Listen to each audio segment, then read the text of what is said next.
ना ही गोंडपाल प्रजापति बिंद केवट मल्ला राजभर चौहान आरा कर्क बंसी बंजारा बहलिया खंगार जोड़ा दुनिया सारी साईं दर्जी फकीर क्या किया इनको, इनके लिए वोट चाहिए, खाली बोरा का बोरा वोट दिया और खाली झोरा थमा दिया कि जाओ वोट भरो। वो तो उनको बता देते हैं कि भाई संविधान खत्म हो जाएगा, आरक्षण खत्म हो जाएगा और उसका नुकसान आप लोगों को हो जाता है। नहीं, चुनाव भी गुमराह तो कर लेते हैं ना।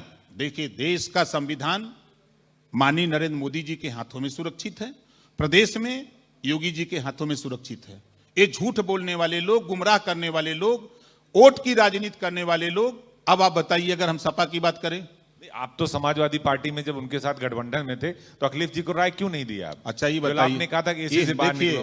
कीचड़ साफ करने के लिए कीचड़ में हिलना पड़ता है, जानते हैं ना, बिना कीचड़ में हिले साफ नहीं होता है।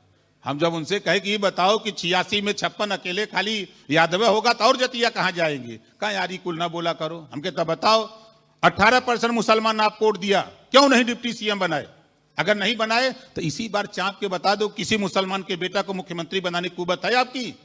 करीब उसको कैसे बना देंगे? हम कहते खाली वोटवे लोगे, एकदम पारी समझ में आ जाइए। आ रहा है वक्फ बिल, उसके बाद तो आपको धरातल पर 2 साल के अंदर देखिएगा 27 आते आते यही मुसलमान बीजेपी के साथ खड़ा होगा। क्यों खड़ा होगा आप देख लीजिएगा।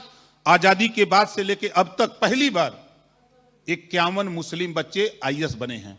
अब वो कहीं एसडीएम बनेगा, कहीं डीएम बनेगा, कहीं सीडीओ बनेगा तो भाईचारा का संदेश देगा। वो मोहम्मद साहब के पैगाम को फैलाएगा, न कि इनके नफरत के पैगाम को फैलाएगा, वो रोकने का काम करेगा। इस नाते ये लोग परेशान हैं। आजम खां जी को जेल भेजने में जितना भूमिका अदा किया समाजवादी पार्टी ने, ये आजम खां जी भी खुद कहते हैं कि मुझे जेल में पहुंचाने में समाजवादी पार्टी का बड़ा योगदान है। वो तो मिलने तक नहीं गए। आप बताइए क्यों जाएंगे? रमाकांत यादव से मिलने जाएंगे जेल में आजमगढ़, लेकिन आजम खां से मिलने नहीं जाएंगे।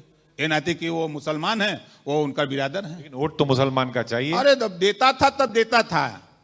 अब अल्पसंख्यक कल्याण मंत्री है, अब नहीं देगा। नहीं देगा। देखिएगा आगे क्या खेल होने वाला है, क्या करने वाले हैं आप? देखिए, यही अब मुसलमानों में ये बात समझ में आ रही है कि हमारे में शिक्षा हो, हमारे में स्वास्थ्य के लिए बेहतर हमको व्यवस्था हो, वो मोदी जी दे रहे हैं। आयुष्मान कार्ड सबसे ज्यादा अगर उसका लाभ कोई ले रहा है तो मुसलमान ले रहा है। अगर राशन सबसे ज्यादा मिल रहा है तो मुसलमान को मिल रहा है। अगर उठा के देखिए आवास, तो सबसे ज्यादा वहां आवास मुसलमान को मिल रहा है। कोई योजना आप उठा के बताइए जिस योजना का लाभ सबसे ज्यादा उसको मिल रहा है। अब आने वाले दिनों में आप देखिएगा हम ला रहे हैं संशोधन। जो मदरसा बोर्ड है, जिस तरह यूपी बोर्ड सीबीएसई बोर्ड है, उसी तरह मदरसा बोर्ड में भी अब हम आपको हिंदी, मैथ, संस्कृत अनिवार्य करेंगे, यूपी और सीबीएसई बोर्ड की तरह।